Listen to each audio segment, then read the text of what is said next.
Hatil presents TVS ইনসাইটে আপনাদের স্বাগত জানাচ্ছি আমি শেখ আব্দুল্লাহ। আমরা আজ কথা বলবো বিদ্যুৎ খাতে সরকারের ভর্তুকি কমানোর পরিকল্পনা নিয়ে। আপনারা জানেন যে বিদ্যুৎ খাতে সরকারের একটা ব্যাপক পরিমাণ ভর্তুকি দিতে হয়। সরকার যে দামে বিদ্যুৎ বিক্রি করে তার তুলনায় কেনে বেশি দাম দিয়ে বিদ্যুৎ উৎপাদনকারী প্রতিষ্ঠানগুলোর কাছ থেকে।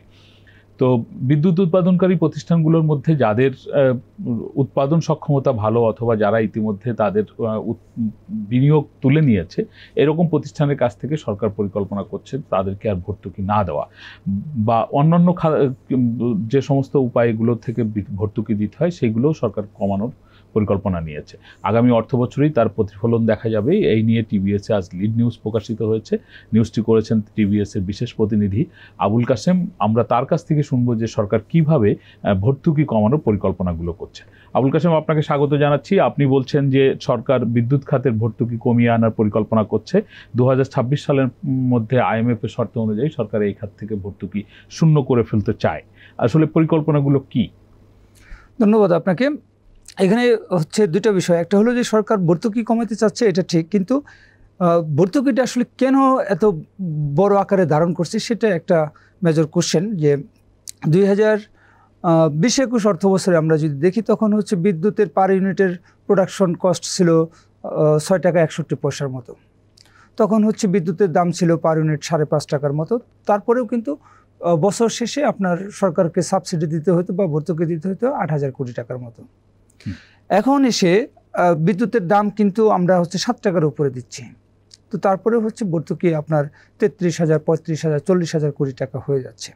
এটার কারণ হলো যে বিদ্যুতের দাম এই সময় বাড়লেও বিদ্যুতের প্রোডাকশন কস্টটা অনেক বেড়ে গেছে। এখন প্রতি ইউনিট বিদ্যুতের প্রোডাকশন কস্ট অ্যাভারেজে হচ্ছে আপনার 12 টাকা 30 পয়সার উপরে।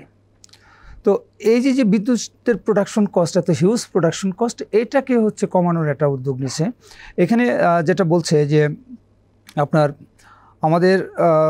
মনে আছে যে একসময় বাংলাদেশে বিদ্যুৎ ছিল না এবং দিনে প্রায় অর্ধেক সময় লোডশেডিং থাকতো। পরে আওয়ামী লীগ 2009 সালে ক্ষমতায় আসার পর বিশেষ আইনের আওতায় তারা হচ্ছে রেন্টাল, কুইক রেন্টাল এসব দিয়েছে এবং এই রেন্টাল, কুইক রেন্টালগুলি হচ্ছে ম্যাক্সিমাম হচ্ছে ওই জ্বালানি তেল ভিত্তিক, যেগুলির হচ্ছে আপনার পার ইউনিটে কস্ট প্রায় 35-40 টাকার মতো।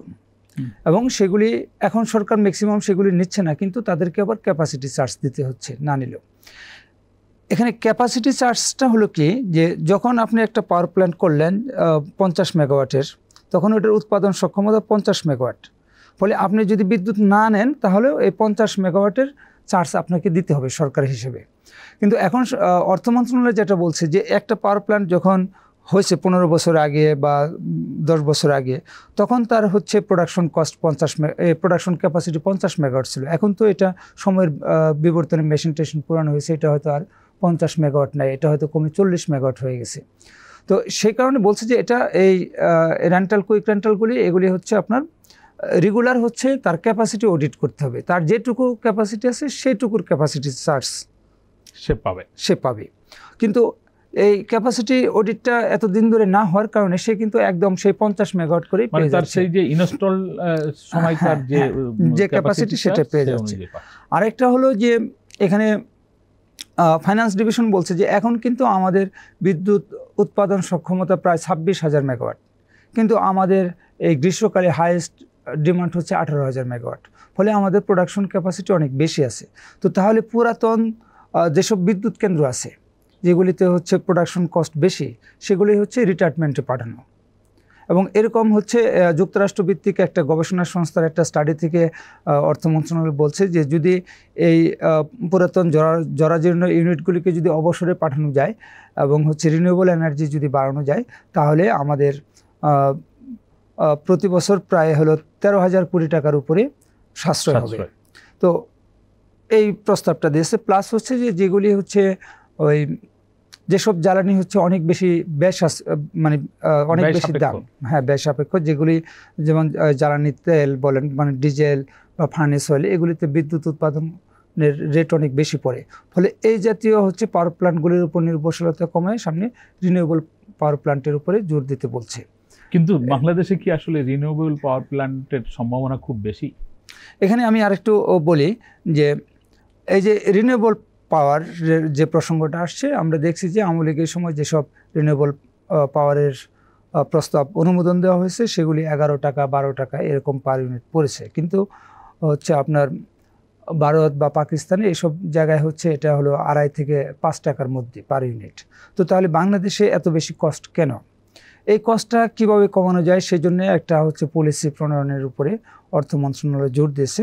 এটা এবার আসেন যে রিনিউয়েবল হচ্ছে এটা নিয়ে হলো বিতর্ক আছে, কিন্তু আমরা একসময় শুনতাম যে বাংলাদেশে হচ্ছে রিনিউয়েবলের ভবিষ্যৎ খুব একটা ভালো না, কারণ হচ্ছে এখানে সূর্যের আলোর তীব্রতা কম এবং হচ্ছে আমাদের ওরকম বিশাল অব্যবহৃত ভূমি নাই যেখানে আমরা সোলার পাওয়ার প্ল্যান্ট করব। কিন্তু আমরা ইতিমধ্যে দেখছি যে বেশ কিছু সোলার পাওয়ার প্ল্যান্ট কিন্তু হয়েছে এবং এখন প্রযুক্তি এত ভালো প্রযুক্তি আসছে যে খুব একটা সূর্যের আলো না থাকলেও কিন্তু সেখানে বিদ্যুৎ উৎপাদন হচ্ছে।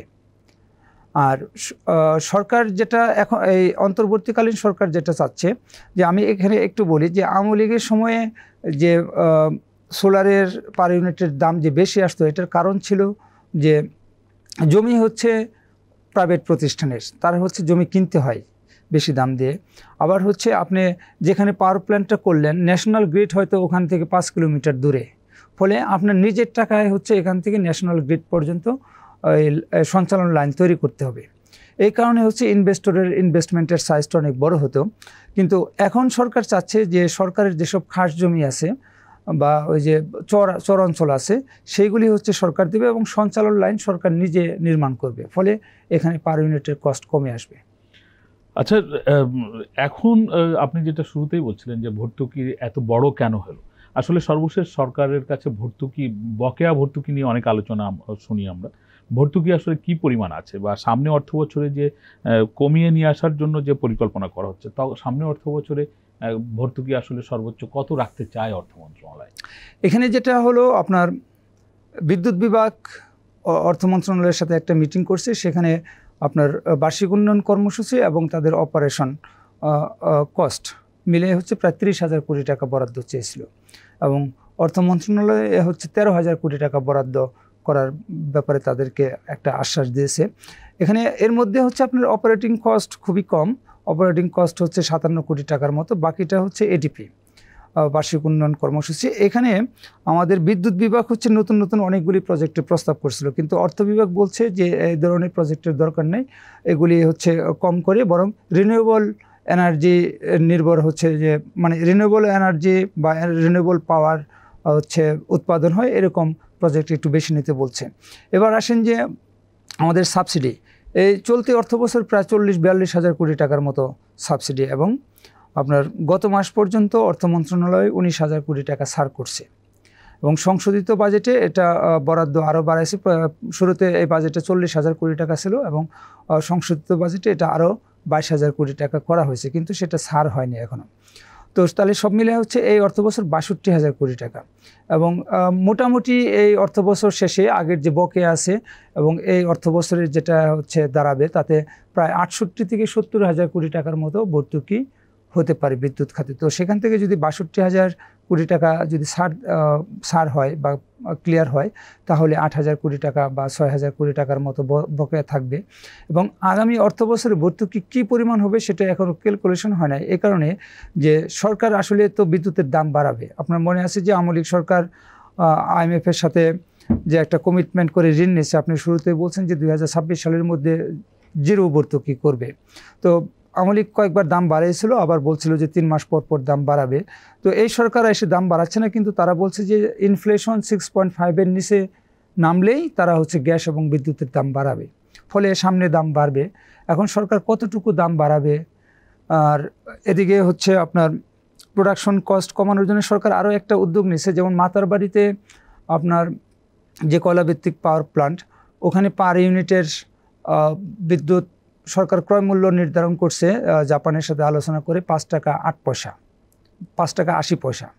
তো এখন আমাদের অন্যান্য যেসব পাওয়ার প্ল্যান্ট আছে কয়লাভিত্তিক, তো সেখানে তো কোনোটা হচ্ছে 8 টাকা 10 টাকা এরকম। তো সরকার এখন এই 5 টাকা 80 পয়সা এটাকে হচ্ছে একটা বেঞ্চমার্ক ধরে অন্যান্য কোল বেস পাওয়ার প্ল্যান্টগুলোর সাথে একটা নেগোসিয়েশনে যাচ্ছে যে আমি যদি এখান থেকে 5 টাকা 80 পয়সা পাই, তোমার এখানে দাম এত বেশি করো, তোমারটা কমাও, এরকম একটা নেগোসিয়েশনে যাচ্ছে। একইভাবে গ্যাস ভিত্তিক বা এই যে তেল ভিত্তিক পাওয়ার প্ল্যান্টগুলোর সাথে নেগোসিয়েশনে যাবে, সেখানে সরকার কতটা সফল হবে সেটা এই মুহূর্তে বোঝা যাচ্ছে না।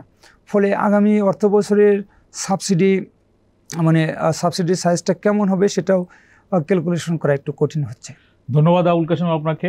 আমরা এতক্ষণ ধরে আবুল কাশেমের কাছ থেকে শুনছিলাম হাতিল প্রেজেন্টস টিভিএস ইনসাইট। ভর্তুকি সরকার কমাতে চায় সেটি আমরা তার কাছ থেকে বুঝলাম, তবে এটা বুঝলাম যে সেটা হচ্ছে সরকার উৎপাদন খরচ কমিয়ে ভর্তুকি কমাতে চায়, পাশাপাশি সরকার বিদ্যুতের দামও বাড়াতে চায়। আমরা চাই সরকার ভর্তুকি কমিয়ে নিয়ে আসুক, কিন্তু বিদ্যুতের দাম বাড়ানোর ক্ষেত্রে সরকার নিশ্চয়ই সতর্ক থাকবে, পর্যালোচনা করে সিদ্ধান্ত নেবে। বিদ্যুতের দাম পণ্যমূল্য বা অন্যান্য উৎপাদন খরচ বাড়িয়ে দেয়, সাধারণ মানুষের জীবনযাপনের উপরে কিন্তু খরচ বেড়ে যায়। আমরা সরকার এই সব উদ্যোগগুলোর ক্ষেত্রে যাতে যথাযথভাবে পর্যালোচনা করে সিদ্ধান্ত নেয় সেটি আমাদের প্রত্যাশা। আমাদের আলোচনা আপনাদের ভালো লাগলে আপনারা শেয়ার করবেন, লাইক করবেন। আপনাদের সকলকে ধন্যবাদ।